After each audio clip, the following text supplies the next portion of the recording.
What's up, everybody? Welcome back to Chicken Noodle Gamer, where today I just thought I'd do kind of like a discussion on Origami King. A discussion with myself, of course, because I have no friends, but a discussion nonetheless about Origami King. And I'm still working on the review, and I just thought I'd have an unscripted talk about this game before I finish it. This will definitely be more in-depth than the review. The review is definitely just going to lightly go over all of these topics, but I do have a little checklist of topics for talking about. Now, I have a few categories and then talking points for each one of the categories, so I'm just going to list the categories and then we're going to get right into it. In this video, I'm going to be talking about story, partners, overworld exploration, battle system, boss battles, the final boss, and some closing thoughts I have. So if you watch this, you probably don't really need to watch the review because you're going to already have all the information that I'm going to be displaying in the review. So without further ado, let's get into this. First up is the story. So here are some talking points I have for the story. So the story in this game is finally good again. It's nowhere close to as depthful as stuff like Super Paper Mario, but it's still got a lot of depth to it. It's great. It's a good time. There's a whole bunch of stuff going on. It doesn't really get good until like halfway through the game, but it's a good story. It's definitely better than Sticker Star and Color Splash, and I personally think that the story is deeper than in the original Paper Mario game. Not Thousand Year Door or, Super Paper, though. And, forgot to mention this at the beginning of the video, but I will not be showing any footage of late game areas, but I'm gonna be talking about so many spoilers in this video, so many. You won't even believe how many spoilers I'm gonna be talking. I'm talking everything, every plot point, just everything I'm gonna be talking about. So with that disclaimer out of the way, let's talk about this. So now that we established that the story is actually good again, let's talk very briefly about King Ollie. We'll get to more about him later, but just the fact that this game has a unique villain just adds so much more depth to the story. Because when Bowser's the villain, you don't really need to explain anything. You're just like, people just know. Like Bowser, he wants the princess, that's all it is. He just wants the princess, he's gonna steal her, bam, that's his motivation. But whenever the Paper Mario series introduces a unique villain that we've never seen before, then that automatically adds depth to the story because now they have to explain this character. Like, why is he doing what he's doing? Why did he take the princess? Why is he here? What is his motivation? What is his plan? All that. So that's just even more depth that has to be added to the story. And I just really like that. Now, let's talk about major plot points. Now, major plot points in the game don't happen very often, but when they do happen, they're very impactful. Like, you're not gonna get a new story development, like, every freaking other hour. But when you do get plot points that further the story, they're really interesting, they're really impactful, and you really appreciate them. Since, there's so little plot points. And I know by saying that there's little plot points, it kind of, takes away, you just said there was a good story, so why are you saying that there are so little plot points? It's because the plot itself is good. It's great. It's a good story. Everything, all the events that happen in it are good. But all of this entire story is explained in 6 or 7 segments in the entire game. And then everything out of those segments is just, going on your adventure to cut the streamers. But again, those 6 or 7 segments are very impactful. Now, the last little thing I wanted to talk about the story is, Princess Peach. Now, Princess Peach has never, or had, in the past games, Princess Peach has added a lot to the story. Like, in the original 2 games, you would play as her between chapters, and in Super Paper, she was a literal playable character. So, she had a lot of character depth, she added a lot to the story in the first 3 games. But in Sticker Star and Origami King, she really doesn't add much. I'm not going to say she didn't add much in Color Splash, because she's with you for, like, the entire prologue, and, after Chapter 1, she, gets kidnapped and drops Hollow Peaches, which are, like, little updates on what's going on with Bowser, which is pretty cool, but it would still be better to, you know, play as her. But, the weird thing is, Peach always actually had, no matter how much character development she had, or lack thereof, she would always, she just always, I don't know, she always had something. There was a reason that she was there. With the original and Sticker Star and Color Splash, you know, Bowser's the main villain, so yeah, Peach is there because Bowser wants to kidnap Peach, that's just what he does. But with Grotus from Thousand Year Door, he needed her as a vessel for the Shadow Queen. That's why he needed to kidnap the princess. And Count Bleck, he needed Princess Peach so she could marry Bowser and create the Chaos Heart. See, Peach always furthers the villain's plan in some way. Whether it's Bowser, who just literally wants to just steal Peach, or if it's one of the more unique villains who actually need Peach to further their goals. But Ollie, King Ollie, just does not need Peach. Peach has nothing to do with anything. Peach doesn't impact the story. Ollie doesn't need Peach. Peach is just unimportant to the plot or the story or Ollie's motivation or plan or anything. The only reason he even folded Peach, I would assume, is to have easier access to her castle. Because otherwise, Peach does nothing. You see her twice in the prologue, and she just kind of sits there and is like, why aren't you folded? You want to get folded? Here, go in a dungeon. And Ollie, like, pays no mind to her the entire game. And then later on, after the prologue, in Chapter 6, when you unraveled all the streamers and you're heading back to Peach's castle, that is when, sorry, I lost my train of thought there. After you cut all the streamers, you meet Peach again, and she's like, "Yo, Mario, it's so good to see you. I'm glad you're finally here. How about you follow me? Follow me over here for a second." And then Mario follows her through one doorway, and she's like, "You are one of the blessed few who have been invited by King Ollie himself."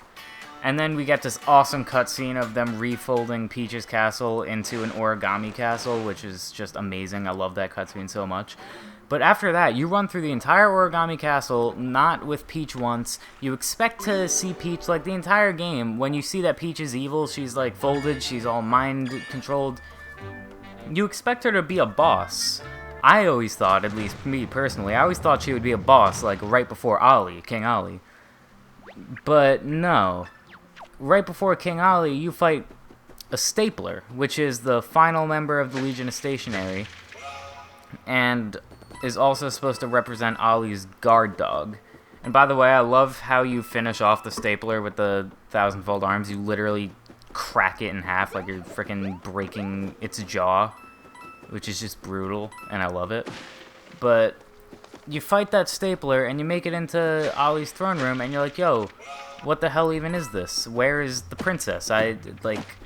She invited me, she saw me, she talked to me before you refolded the castle, and now that the castle is refolded, I went through this whole thing, I haven't seen her.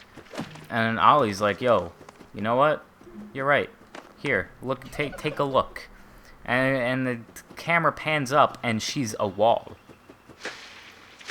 Like, she literally had nothing to do with the plot whatsoever. Nothing to add. They could have gotten rid of Peach entirely, and it would have added...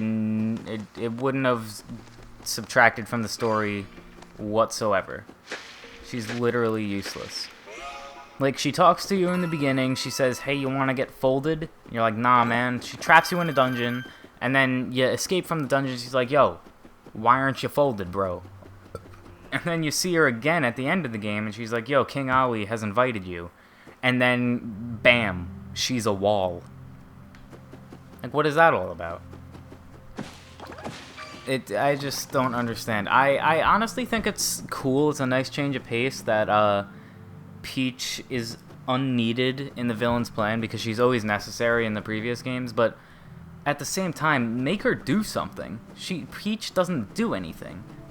She's so ominous, she's cool, I like how she's all mind-controlled and shit, and you think she's gonna be a boss, but she's not a boss, she's just a wall. Anyway, now that we're done talking about story, let's move on to partners.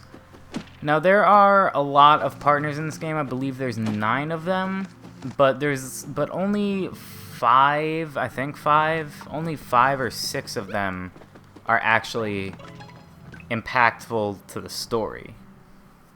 So, there's Bobby the Bob-omb, which you meet in Chapter 2, and then there's Professor Toad, which you meet in Chapter 3, and in Chapter 5, you meet Kamek and Bowser Jr., and in Chapter 6, your partner is Bowser. So those are the only 5 actually impactful villains. I mean, partners. And then there's other insignificant partners, like Luigi, who will join your party from time to time, but he doesn't even help in battle. And then there's little things like Bone Goomba and Spike in Chapter 2, and they will help in battle, but they literally join you for like 2 minutes in the entire game. So what's even the point of them? And then there's just a generic green Toad that's your partner, who does show up in the battles, but doesn't actually help in the battles, which is weird.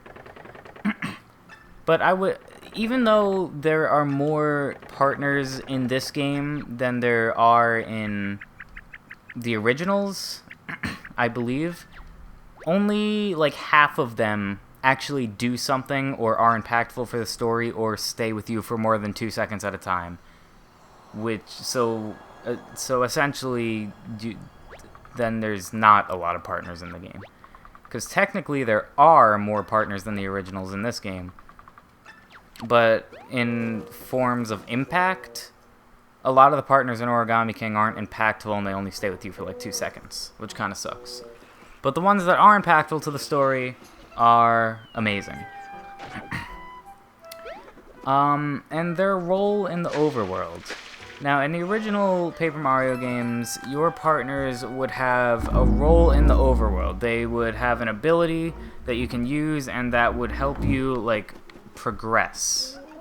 Like, Goombella. I don't know what Goombella does in the overworld. I honestly don't remember. But Koops, Bobbery, Bombette, all those people, they literally, all of them, have something to do with the overworld. They do something, like the Bobbery blows up, Koops, you can kick his shell, Madame Flurry, she freaking, I don't even know, she blows. But in Origami King, Professor Toad is the only one with an ability, which is to, dig. He digs. And, like, that's cool, and that's the only way you can make it past some stuff, and that really captures the essence of the originals. But why couldn't all partners be like that? Like, every impactful partner in the game does have something they do on the overworld, but Professor Toad is the only one you can actually control. Like, Kamek will blow some shit up with his wand in Bowser's Castle.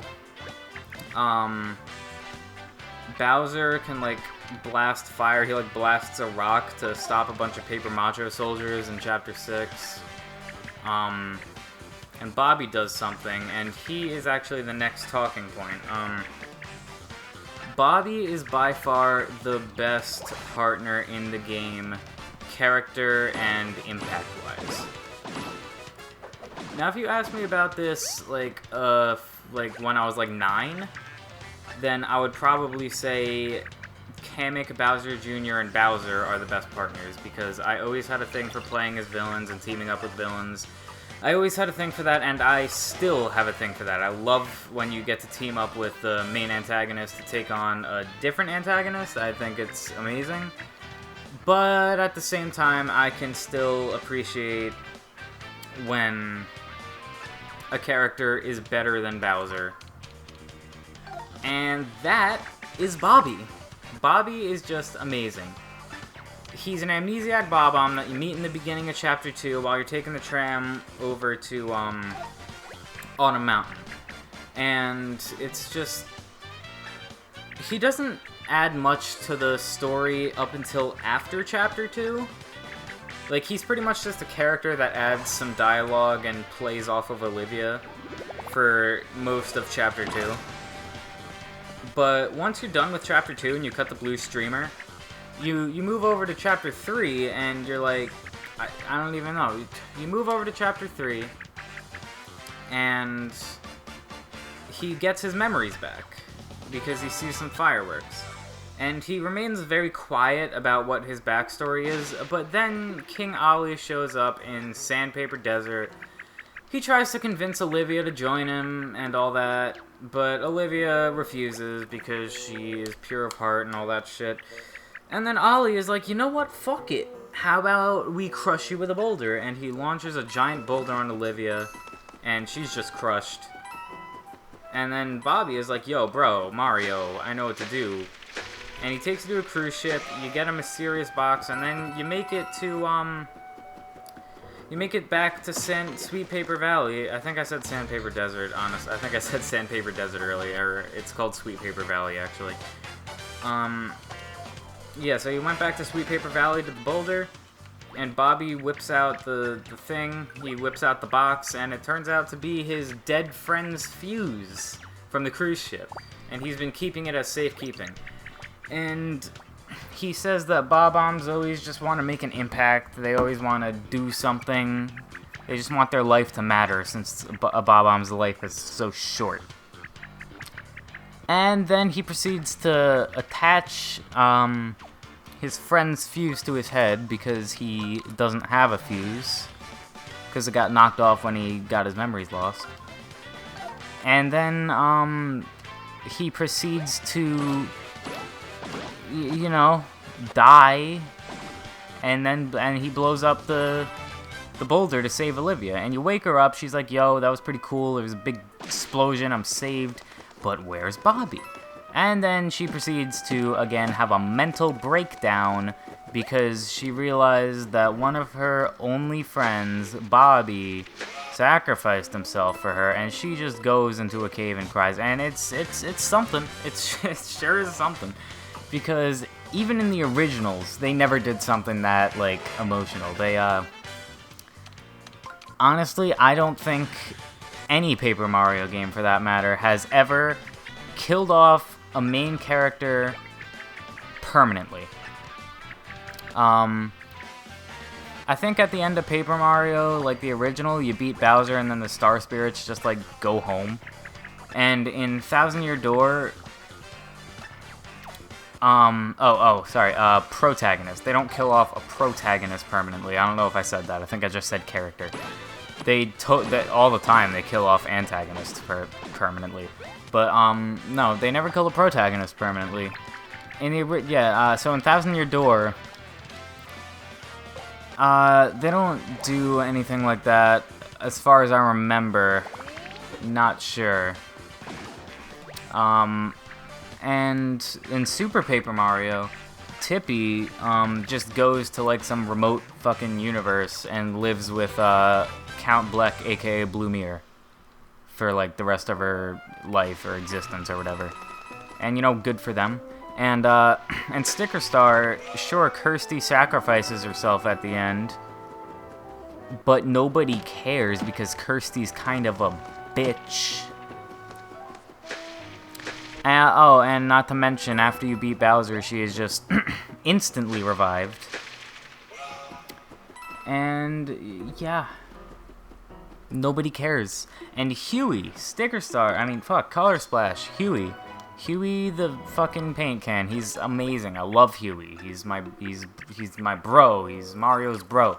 He's amazing. He's just great. Great character. But he never dies. He just like goes far away and then kind of falls back to Port Prisma if you 100% the game. And like, yeah. But Origami King is the only game that actually kills off a protagonist halfway through the game, nonetheless. Not even at the end. Not even at the end of the game. He kills off a main character. And yeah, it's crazy. It's emotional. I didn't cry because I have never once cried over, like, any fake thing. Like, I've never cried on the TV show, never cried in the video. I just never cried over any form of media ever. I don't know why. I just can't feel it. I've never been so immersed into a fake world that it made me cry when something happened. It just never happened for me, but I don't know. Maybe I just have no heart. But anyway, Bobby, obviously the best partner ever. And yeah, best partner ever. I don't fucking know what to say. He's just the best. Now, okay, let's take a look. Next up, yeah. So one thing that really annoyed me on my first playthrough with Broth was fucking Bobby, the Bob-omb. He will follow you anywhere. Like, for the time that he is alive, you can go anywhere and he will for sure follow you. He'll follow you wherever you go, no matter what. You can lead him to Chapter 1, you could lead him to the fucking beginning of Chapter 3, you could lead him all through Chapter 2, he will follow you. But every partner after that only stays in their respective area.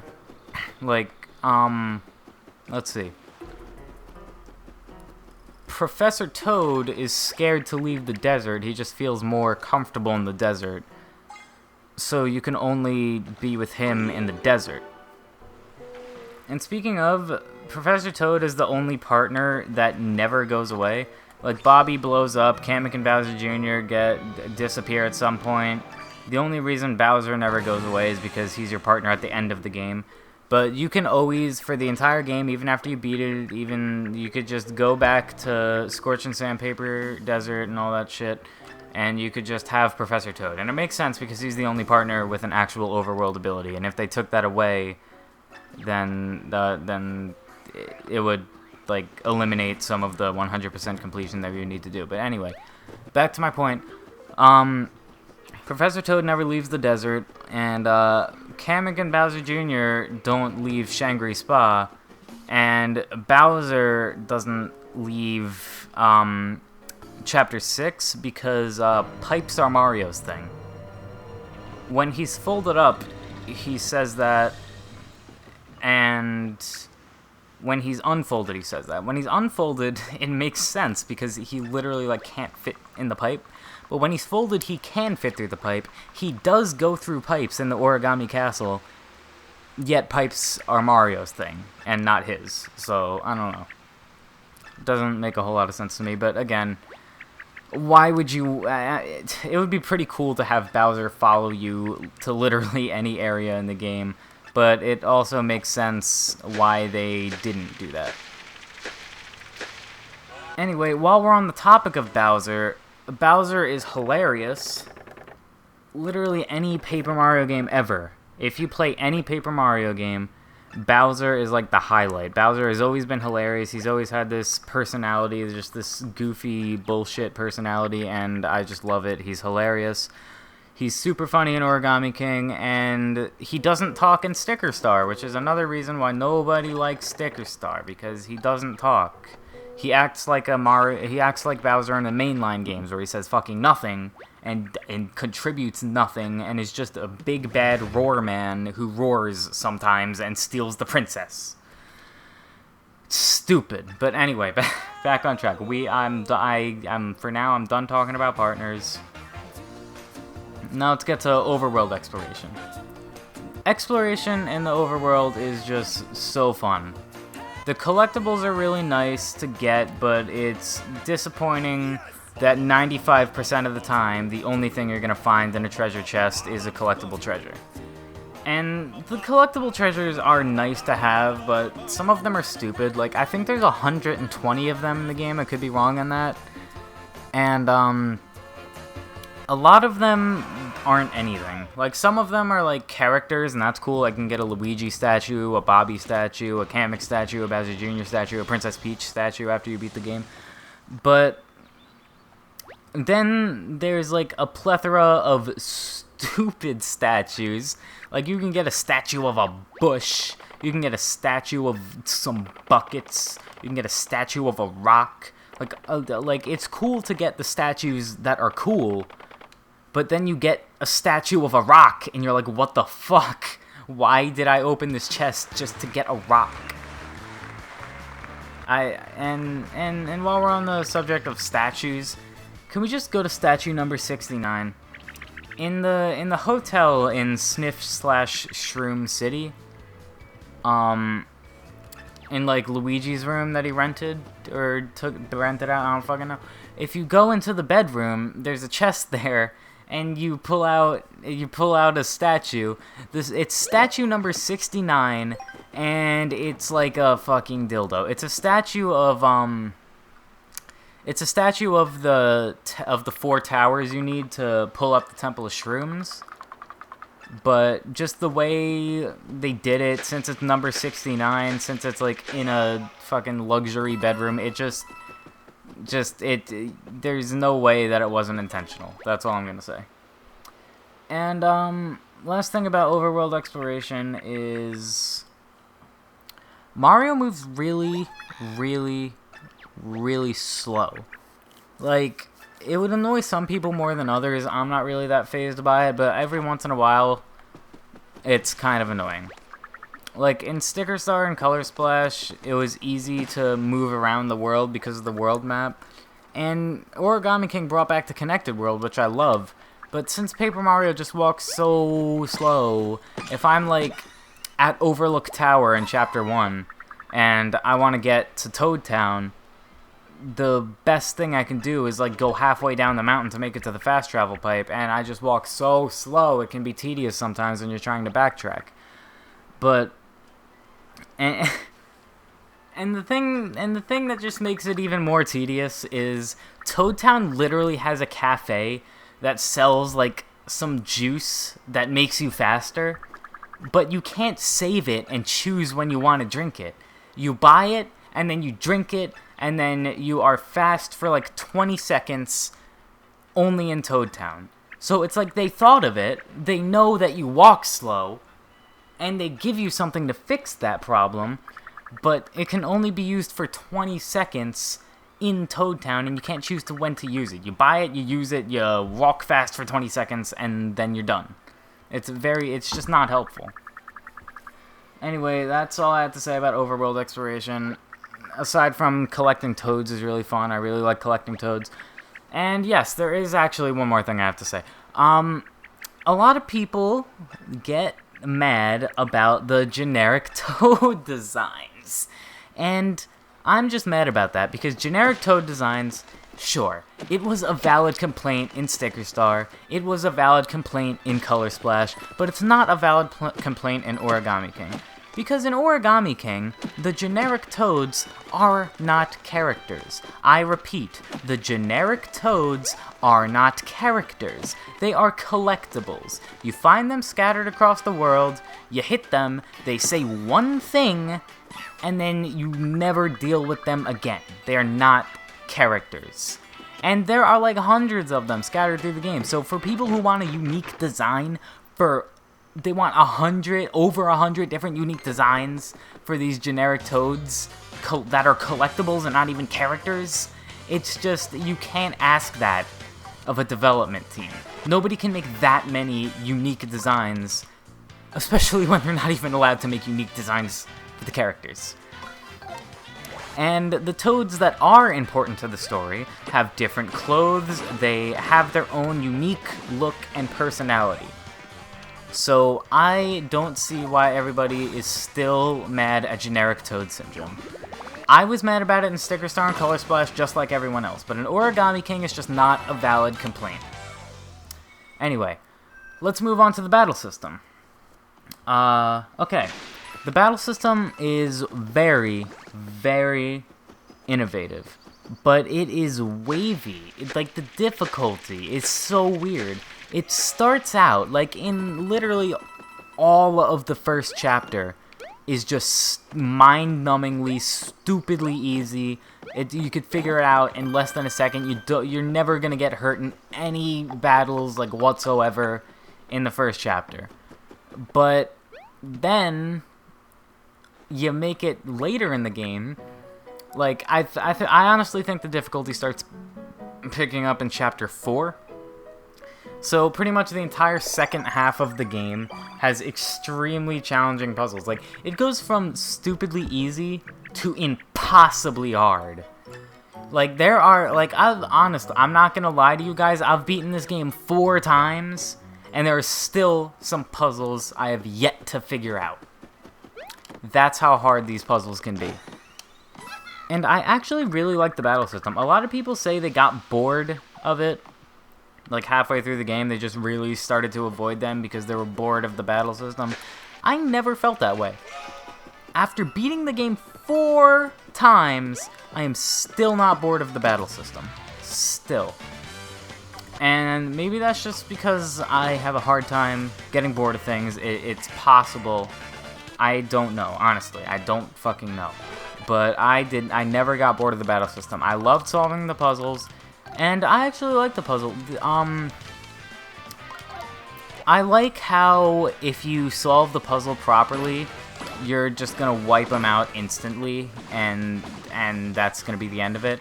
And then if you fuck up the puzzle, then it becomes a real, actual battle with some strategy and thinking. And contrary to popular belief, this game's battle system does have strategy. A lot of people want to say it's all puzzle solving and no strategy, but that's just not true. Sure, if you're solving the puzzles, if you're solving all the puzzles correctly, then yeah, it's puzzle based. But if you fail to solve a thing correctly, it can get very strategic, is what I'm trying to say. I can't really... Alright, so here's an example. I remember one time in the desert, I had Professor Toad, I got into a battle with Pokies, and I fucked up the puzzle. So, I had, like, 2 attacks, and there were, like, 3 groups of enemies I needed to deal with. Now, I knew that with my weapons, I could take out one easy group. I took out one group pretty easily. And then there were 2 more groups. Now this is where I had to think. So here's the thing. There's this one group of people that are like already a little weakened from one of my previous attacks. And then there's this other group of people who are full health. Now I know that Professor Toad can take out the full health group of bad guys. I know he can. So I could use a basic attack, one that doesn't break, and I could just take out the weak ones, and I could have Professor Toad deal with the other group. But since enemies, since partners don't always land their attacks in this game, maybe I'll want to take out the fully healed guys, more powerful guys, and then if Toad fails, then it's not going to be such a big deal. But then at that point, I am going to be my weapon could possibly break. So there's a lot of thinking you gotta do. I know I explained that fucking... I know my explanation was atrocious, but, like, still... there is strategy, but you're not gonna deal with that strategy unless you fuck up the puzzle. And two complaints I have about the battle system. First of all, there's no enemy health bar. Like, Sticker Star had an enemy health bar. Color Splash didn't. The health bar was measured in paint. And the Origami King, it shows the number of damage you're dealing to the enemy, but there's no actual number on your health bar, so the damage numbers are practically useless. Like, there's no point in knowing the numbers if you don't know how much health the enemies you're facing have. That's just a minor complaint. I got used to it pretty fast. And my second complaint is with mushrooms. Now, in all Mario RPGs, Mario & Luigi, original Paper Mario, whatever, if you wanted to use a mushroom, you would have to waste a turn to use a mushroom, and then on your next turn you could attack. And it was very strategic as to whether you should or shouldn't use the mushroom. But in Origami King, since the amount of attacks you have and just everything is scaled to the amount of enemies you have on the board, I just never found myself actually giving Mario a mushroom in the battle, because it felt stupid to waste an action when I could just wipe out all the enemies and then use a mushroom after the battle. Like, because say there were 3 groups of enemies, and I had 3 actions, but I also had 18 health, and I knew I was gonna die. Like, sure, I could waste one of my actions to heal myself with a mushroom, but then at the same time, there would be a group of enemies left that would just deplete any health that I just healed. So it would always just be better, or not always. I'd say maybe once or twice in the entire game I used the mushroom in battle. But, it's just always felt more logical to just wipe out all the enemies and then eat a mushroom after the fact. That's just always how I would play. I don't know if it's like that for other people, that's just how I felt. Anyway, moving on, let's talk about the boss battles. Boss battles are just great. They're way better than normal battles. For as much as I love normal battles, I love boss battles twice as much. Now, I'll tell you something. When I first learned about the boss battle system, I was very concerned. I didn't think I would like it. I did not think I would like the boss battles because a big part of my enjoyment in a game comes from boss battles. I want to have fun, challenging boss battles. And when I saw this weird kind of ring-based boss battle bullshit from the trailers, I was like, I don't like this. But then I actually played it, and I realized that it was just amazing. I loved the boss battle system, and I really like the way they handled it over other RPGs. Like, instead of just brute forcing it out, just beating the shit out of your bosses like you do in most RPGs, you really have to puzzle solve to beat the boss. And I like that so much better than a traditional Mario RPG or just any RPG approach to a boss battle. Because the satisfaction in Origami King bosses comes from laying out this perfect route that heals you, gives you an extra attack, boosts your attack ×2, and you can land the perfect hit. It's just laying out a perfect route and hurting the guy big time is what gives you satisfaction from boss battles in this game. And I like that so much better because, like, and the most of the challenge in normal RPG boss battles is the fact that they have so much more health than you. But the boss battles in Origami King, they don't have an absurd amount of health.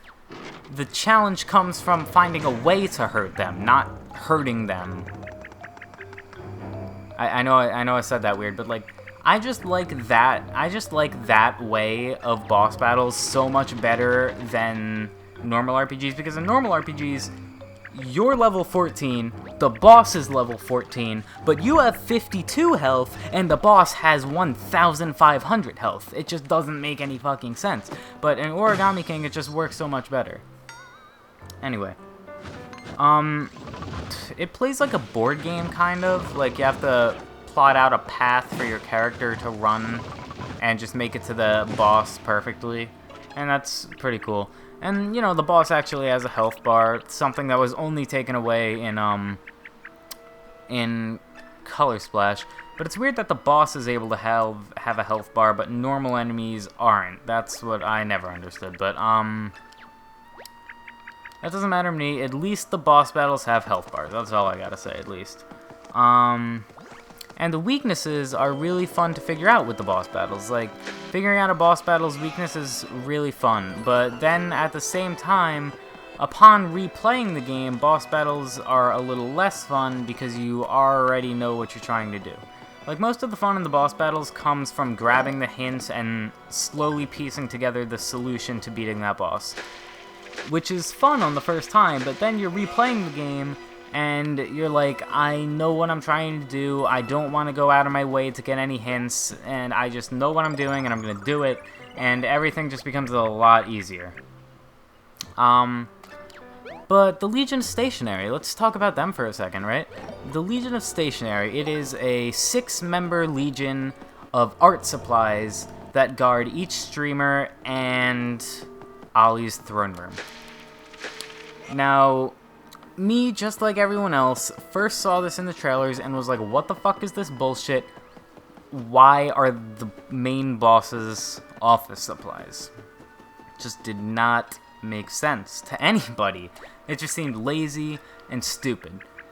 But once I found out that there was an actual story implication for them to be office art supplies, and once I found out that they actually had interesting personalities, even though they were just colored pencils and a fucking roll of tape, they really started to grow on me. Like, I never thought in a million years that they could give that much of a personality to a roll of tape.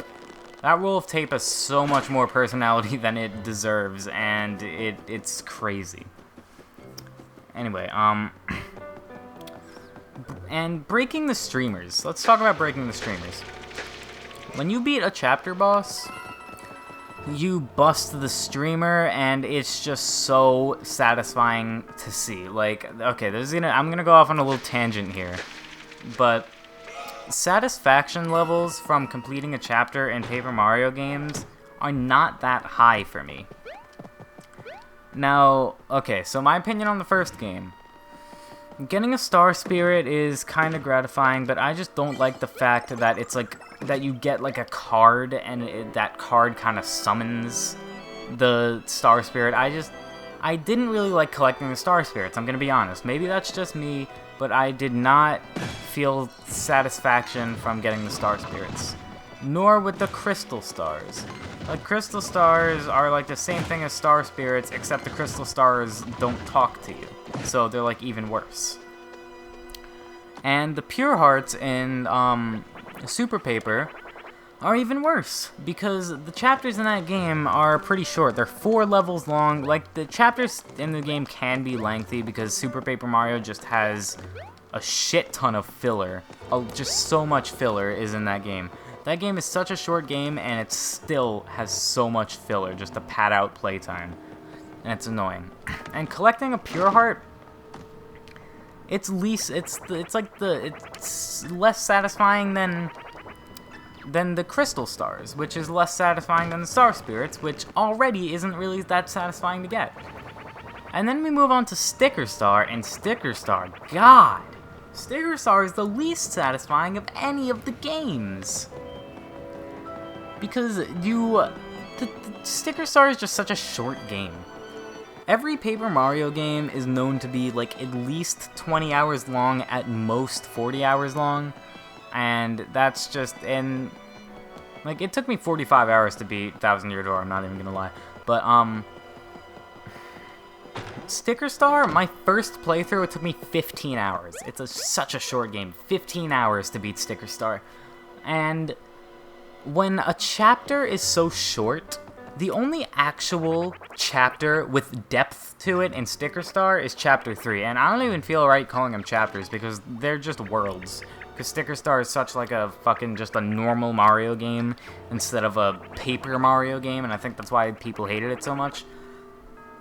So getting a royal sticker, it just didn't feel earned because you didn't really go through like any work to actually get that sticker. And also it's just a sticker. The only satisfaction I get out of the royal stickers is seeing it plastered on the front of my sticker album. And even then, I have to go through so much work just to see that. I have to go to my status page and then I have to close my album just to see something that means nothing. It's just, I don't know. Royal stickers were least satisfying to get in the entire series. Even worse than Pure Hearts.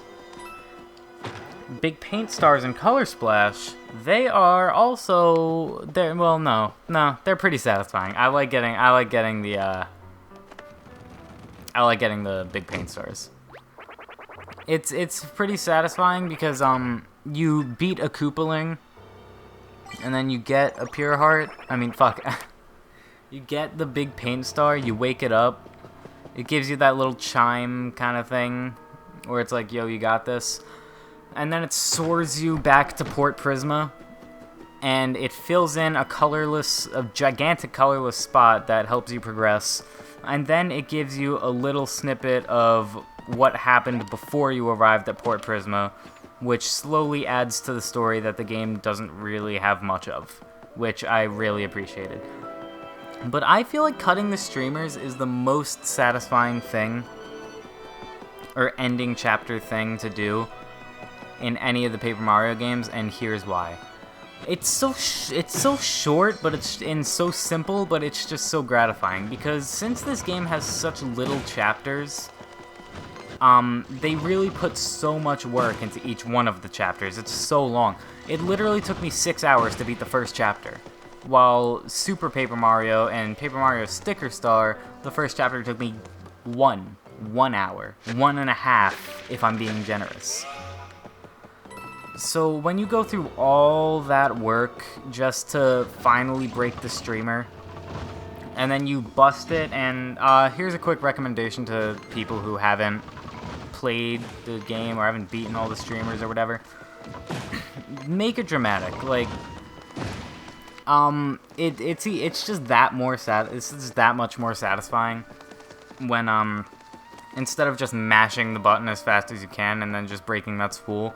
If you just give space between your hits and you just go 1, 2, 3, and then it breaks, it just gives you that much more.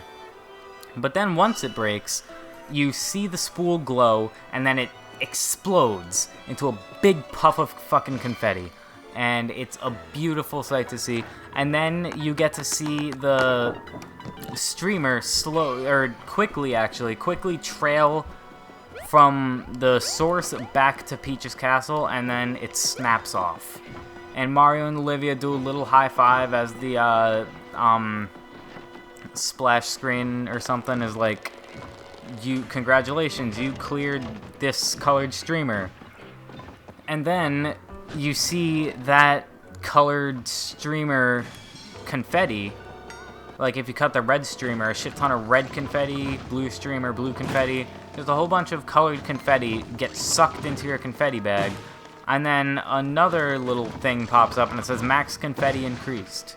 And since you start the game with like such a small bag and you can barely hold any confetti and like 8 throws will deplete your entire bag, it's just so satisfying to have a filled, is to have an upgrade, I should say, an upgrade to your confetti. It's just really satisfying. And then even more satisfying, I just love the info page. The streamer diagram on the info page is just so good. I love it. Like, Sticker Star, like I said before, I like looking at the I like looking at the things on the cover, but at the same time, it's kind of a hassle to look at them. And I feel the same way with Origami King. Like, when I look at those 5 streamers in the beginning of the game, and then I slowly inch them away and just bust those streamers, and then the streamers turn from ollie faces connected to the castle into stars, I just love seeing that. Anyway, that is all I have to say about boss battles. I know I spent more time talking about how satisfying cutting the streamers are than actually fighting the boss battles. But, you know, I just kind of had to get that out of my system. Anyway, let's talk about the final boss. I got a lot to say about the final boss, and I don't even know where to start. So, like I said before, right before the final boss, Ollie treats you to just a great boss fight with his guard dog, which is the Stapler. It's definitely not as good of a boss as the Scissors, because there's not that much tension. The Scissor boss at the end of Chapter 5 would literally one-shot you if you didn't dodge properly. Stapler isn't that tense, but it definitely has some tension. It's fast-paced, it's pretty challenging, it's just a good boss fight all in general. But, after you beat the Stapler, it's been revealed that in the game that when you beat a member of the Legion of Stationary, anything they've done gets undone. Like the colored pencils he scribbled all over Overlook Mountain. When you beat colored pencils, all his art is deleted or just gone off the walls. Rubber Band, he ties Toads up with rubber bands, and when you beat him, the rubber bands are gone, and so on and so forth. So, but with the Stapler, for the entire game, you're made to believe that once someone is turned into a folded soldier, they can't be unfolded. But, when you beat the Stapler, it's explained, or I guess before the Stapler, Bowser says it, it's explained that, the staples are what's keeping the folded soldiers from unfolding. So once you beat the Stapler, a staple pops out of Bowser's back and you could finally unfold him, which is just great. I wanted to see HD Paper Bowser and all his flat paper glory this entire game, and it's just so satisfying to finally unfold Bowser after an entire game of him being a helpless fucking box, which is just hilarious in and of itself. But anyway, moving on. Ollie's motivation. King Ollie's motivation. It seems stupid at first, but it isn't. If you actually put thought into it, it's really a good motivation. I fucking love it. So, okay, so he was folded by a toad known as the Origami Craftsman who lives in a house on the Great Sea. And he folded him as a finishing touch for an origami castle he was folding for the Origami Festival, right? But he used the secret fold of life technique to fold a soul into his art, which is how Ollie was created and was alive. And, but he also wrote a very heartfelt note on Ollie, wishing him the best as wishing him the best and just to be, you know, a fair and kind king. But Ollie just has too much pride. He takes that, he knows that he was drawn on, and he thinks that that was just a careless scrawl. He thinks that it was disrespect for the art of origami. And because of that, he wants to use an 1,000-fold crane technique to grant a wish and commit toad genocide. Now, it sounds stupid at first, like, oh my god, why didn't he just look in a mirror? I hate that argument. Can I just say that I hate that argument? I hate the argument, why didn't he just look in a mirror? There are no mirrors in this world. There are no mirrors in this world. I will say it again, there are no mirrors in this world. This paper world does not have mirrors. Sniff City explains all this beautifully. Shroom/Sniff City. If you go into some of the houses, you'll see little fucking mirrors. You'll see little mirrors. And instead of having reflective, mirror-like properties, they are tinfoil. So that just says that this world does not have mirrors. Mirrors in this world are just tinfoil. So there, he can't look in a mirror even if he fucking wanted to. And then you could be saying, well, if you're talking about Sniff City, what about that fucking reflective pond? Well, there is nothing in this game that implies Ollie has been to Sniff City himself, personally. There's nothing saying that Ollie was actually there in Sniff City. If Ollie was actually there, if Ollie has been to Sniff City before in the past, trying to set up a streamer or whatever, then there would be so much more catastrophic damage in Sniff City. Instead, there's just like a few holes and like 2 folded soldiers and some Ollie tape. And none of that implies that he has been there personally. And despite all that, it's explained in the game that Ollie was blinded by rage. And if you actually know what being blinded by rage is, you don't think logically. You think completely based off of your anger and stupidity, and you are just blinded. So, to be blinded by rage, if Ollie was blinded by rage, he would not think, hey, how about I look in a mirror? He'd be like, what the fuck? This bitch scribbled on my paper and disrespected the very art of my existence. That is... I don't know. Moving on. The thousandfold crane technique. Ollie's motivation actually has some real-world implications. Now, the 1000-fold crane technique is a part of actual Japanese folklore. And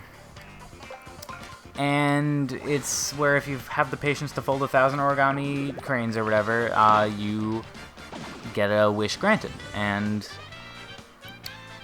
that was actually popularized by a 2-year-old girl. I forget her name.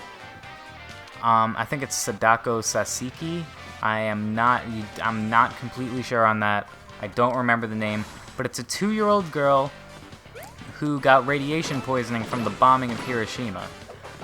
And if you know anything about an atomic bombing, when a country launches an atomic bomb, their intent is, like, you know, to kill, to commit genocide. What is Ollie's motivation? To commit toad genocide. It's just really, I don't know if that was intentional. I think it would be. I don't think that is just something unintentional. Just like I don't think the number 69 statue was unintentional. So I just really appreciated that. Anyway, okay, so let's get into the first phase of this boss battle. Now, in the very beginning of the game, it's revealed that Ollie can reshape his appearance to be something else, because before he even shows up in all his glory, he's folded as a yellow Shy Guy. So even before this game came out, I knew the final boss with King Ollie was gonna consist of him transforming. Because I don't think we would just be fighting this little puny little origami boy. But what they did was Ollie, he has access to a magic circle spin wheel of all 4 Vellumentals that you fight throughout the game. So it's technically like a boss rush. And if you guys know me, I have always been a big fan of boss rushes. So that first phase in and of itself is just great. And what's even cooler is I didn't really like this idea at first when I first played the game, but it, again, just like the Legion of Stationary, it's grown on me. And that is his healing abilities. He okay, so he can heal himself. So if you take too long spinning the rings, he will heal himself. So when you attack him, when you actually lay a good hit on Ali in one of his forms, you knock out the equivalent of half of his health bar. And when I first saw that, I'm like, what the fuck? Why did I take out half of his health bar when there's 4 Vellumentals? But then it's revealed that if you take too long, he's gonna regain a large sum of his health back, which adds a sense of urgency to the battle, and you think, I have to spin these rings fast, I have to attack him fast, and it's actually really cool. So instead of just being like a normal-ass boss rush, where you have to fight all 4 of them, you don't have to fight all 4 of them in this game. If you are good enough, if you're good enough at the final boss, if you're good enough at ring-based boss battles and shit, you might only have to fight 2 of the Vellumentals. But if you suck enough, you might have to fight all 4, or even, if you suck real bad, refight one you've already fought in that boss battle. And can I just say the palette swapped kind of version, Ollie's version of the Vellumentals, I just love the way they look.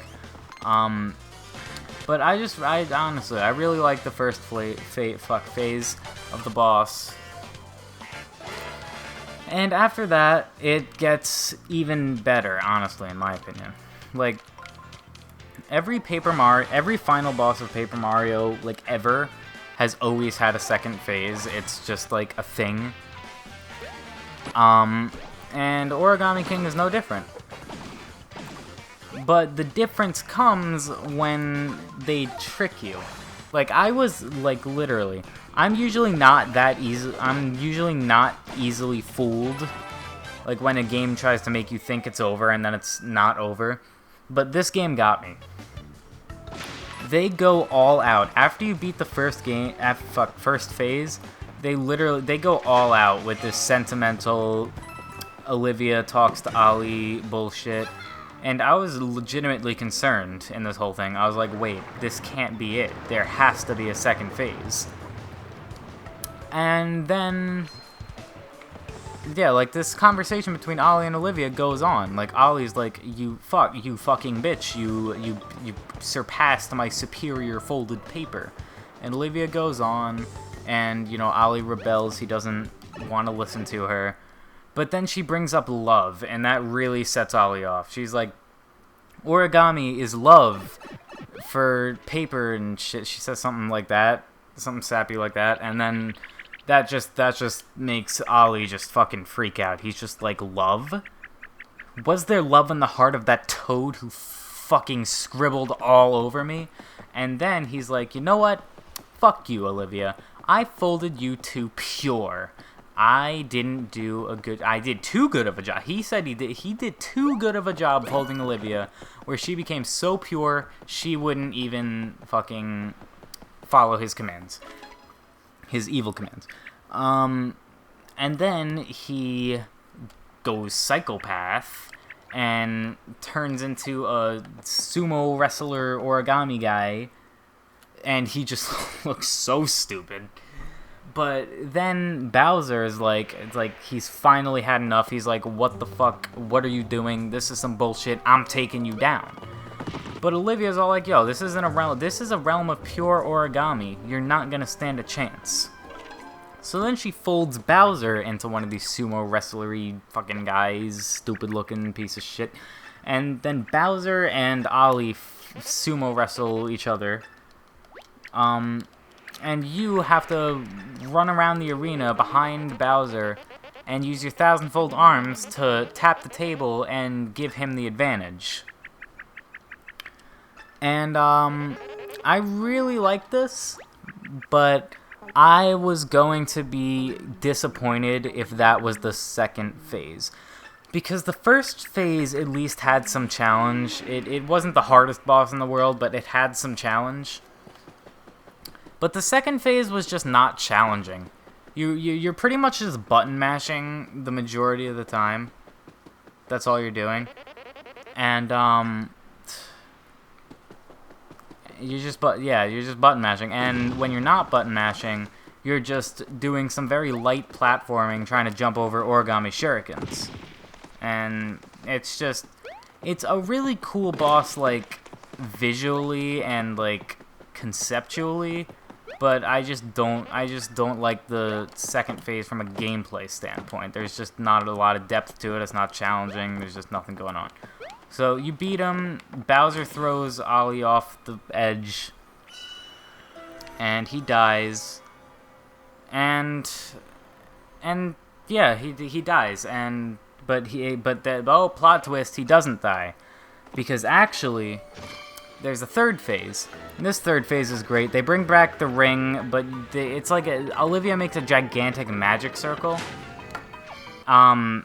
Because the origami craftsman gave her a specific technique or something that isn't explained until the very end of the game. But then Ollie scrambles that thing because he's super huge. Like, he went from small to big to bigger. Because that's a thing about Mario bosses. Whenever a boss has a second phase in a Mario game, he just has to get bigger and keep on getting bigger for every phase. But the third phase is really cool. It's not that challenging. The ring puzzle isn't that hard to unscramble, but there's some light QTEs that are pretty cool. He does a lot of damage if you fuck it up, and the very last QTE, after you solve the puzzle, after you solve the ring puzzle, he freaks out, he goes on a rampage, he just beats the living shit out of you, and you have to do a shit ton of QTEs to properly avoid it, and the very last QTE, before you could finally finish him off, is just like scissors. It's a one-hit kill. And so if you solve the puzzle, and he starts rampaging you, and you get hit on one of the earlier QTEs, then you're just gonna take like 30 damage and he's gonna scramble the ring some more. But if you get hit on the final QTE of that rampage sequence he does, then you will get sliced and you'll have to redo the entire phase over again. And yeah. Again, the final boss, it is extremely cinematic. I love how cinematic it is. It's a very visual thing. It has multiple phases. There's just dialogue in between. It's just very cinematic, but it is not challenging. Like, there are definitely bosses, like, 2/3 the way through the game that are probably harder than King Ollie. And, whatever. But even though Nintendo doesn't always make actually challenging things, they sure are good at making the illusion of difficulty. Because the King Ollie fight, it's long, it has multiple phases, it seems like he's getting more and more powerful each time. It's very cinematic, it really feels like it's getting more and more challenging, even though it's not really getting more and more challenging. It's kind of staying on that same level, if not getting less challenging as you go on. But that's not to detract from the final boss, because I fucking love the final boss. It's amazing. Anyway. Yeah, so just overall, the first phase is a great idea, but nothing really unique is done. It's a boss rush. Yeah. And, yeah, I don't know. First phase, great idea, boss rush, where if you're good enough, you don't even have to fight all the bosses. But nothing really original is going on. Second phase, fun. It's fun, but entirely unnecessary.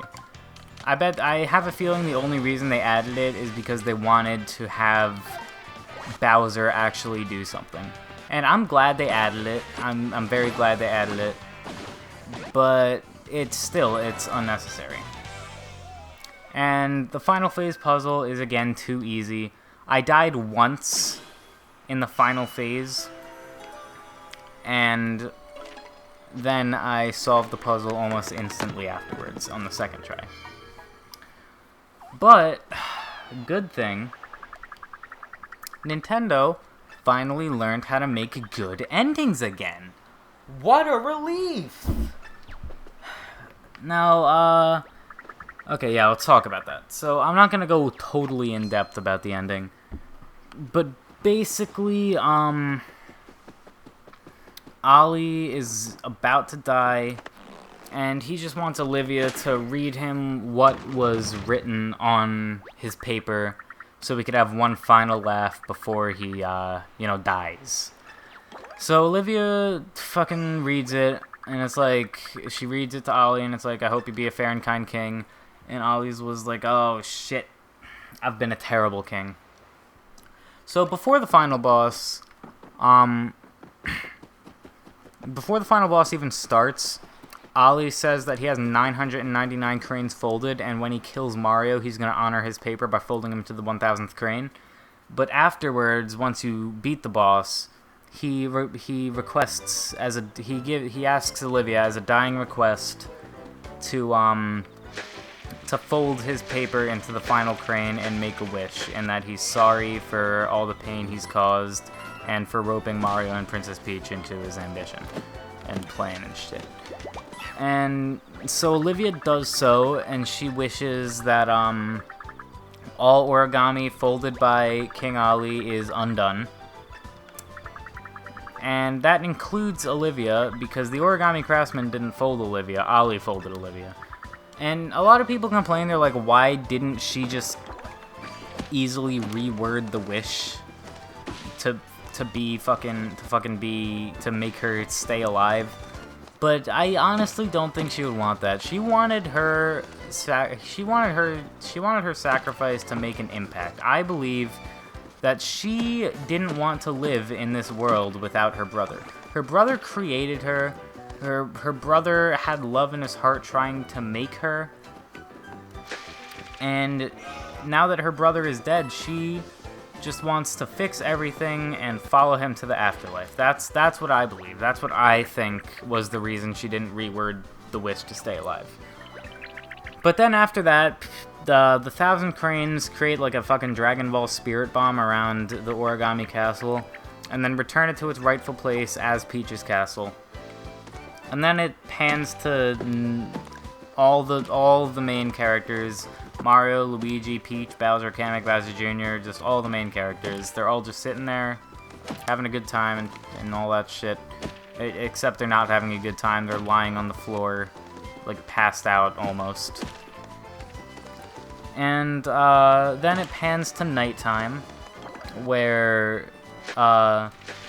Mario, Peach, and her generic red Toad servant that isn't Toadsworth for some reason are just looking at how everyone is enjoying the festival. Bowser and Bowser Jr. are having a good time at this festival. Just everyone's having a great time, and the origami craftsman can finally unveil his origami castle that he folded for the thing.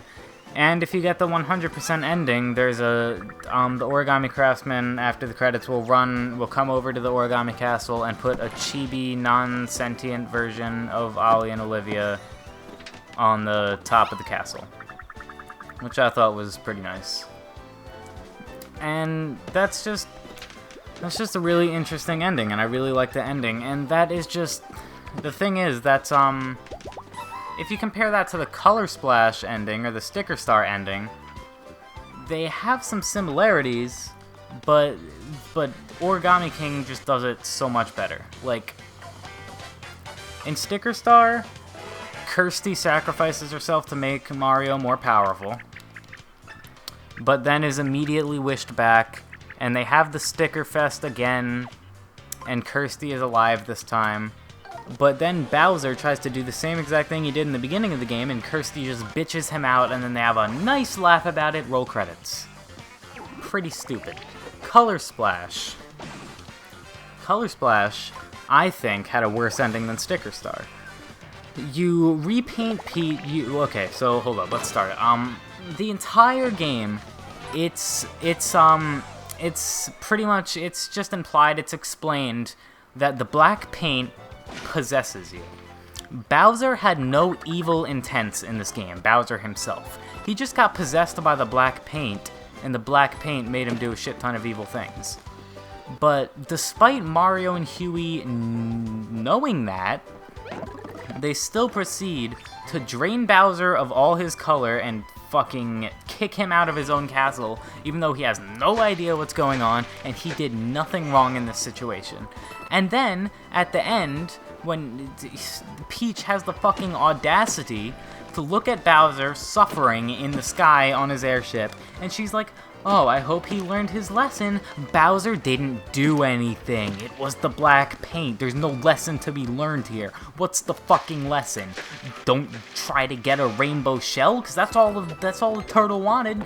He just wanted a good old-fashioned gay shell. He just wanted a gay shell. I don't know. I did not like the ending to Color Splash. And Huey's sacrifice just felt unearned, honestly. Like, sure, yeah, he's the protector of Port Prisma, his whole thing. He's gotta protect it, and he's also gotta make sure that the black paint never harms the island again. So he sucks Bowser's castle dry of all the black paint. I could have worded that better, but yeah, he sucks the castle dry of its black paint and just sucks it up into his paint can-y body, and then just kind of flies off into the vista. And if you get an 100% completion of the game, then Huey's paint can falls down back to the ground. And that is, if you take the Sticker Star and the Color Splash ending and you compare it to the Origami King ending, the Origami King ending is just so much better. Now, still, Thousand Year Door's ending is undeniably the best ending because of how emotional it is, how Mario and Peach say goodbye to all the friends you spent 45 hours with. I don't know. I kind of retract that statement. I can't say that Thousand Year Door has the best ending, but it sure as hell is the most emotional ending. Anyway, yeah. That's all I had to say about the final boss, you know, the end game and all that shit. So, let me just,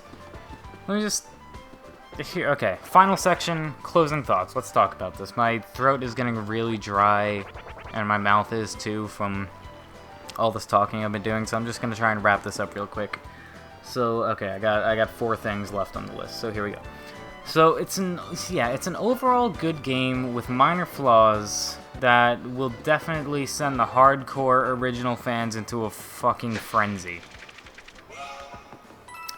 Like, the lack of XP, I don't know. The lack of XP doesn't faze me. In Sticker Star and Color Splash, the lack of XP was just tedious. It was horrible. It was annoying. Nobody liked it.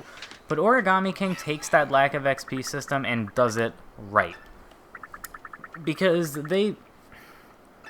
Nintendo always wanted coins to kind of be like an XP system for Paper Mario, ever since Tingle's Rosy Rupee Land, which kind of did the same thing. And in Sticker Star and Color Splash, it just it didn't really work out, because, there's nothing actually useful to spend your coins on. And even if you ran out of cards or stickers, you can go to the shop and you could use your thousands of coins to buy a plethora of stickers that cost 3 coins each. When you go to the store in Color Splash and you have 9,999 coins, and you want some stickers, and then you buy some stickers, but the stickers are 3 to 5 to 7 fucking coins each, then no, it just doesn't work. But with Origami King, everything in the shops, it spans from like 120 coins to 1,500 coins. And that works out pretty well. And not to mention the accessories, which is like Origami King's version of the badge system. They start out not that pricey, honestly. But as the game goes, like, they'll start off as 2,000 coins or something, but as the game goes on, they can become 9,999 coins, they can get upward to 14,000 coins. So if you want to have a full set of badges in Origami King, you're gonna have to do some unnecessary battles. Hate to break it to you. People don't want to bring that up, but, you know, it's true. Okay, Alright, so review bombing. People have been review bombing this game, and review bombing is horrible, and any butthurt asshole who does it should burn in hell. Because this is a good game. Criticism is different from hate. I have no problem with this game being criticized for valid reasons. But when people hate on it, like Wood from Beat 'em Ups, fucking that YouTube channel, then I get really mad. Like, I know this game has flaws, and I am open to admitting that. I see the flaws. I can overlook the flaws, but some people can't, and I can respect that. But at the same time, that doesn't give you the right to hate on a perfectly good game just because it's not the game you want it to be. I understand that people can hate on it because it's not what they fell in love with the series for. That's perfectly understandable. But you still gotta give the game a fair try. You can't just review bomb it because it's not the 1,000 you're doing too.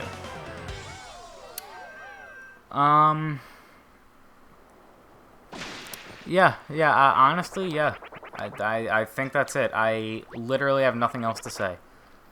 I spent an hour and a half, pretty much, talking about this game while playing the game. I haven't been narrating. Just for the people who stuck around to the end, just here's a little tidbit. I haven't used the game footage and then narrated over the game footage.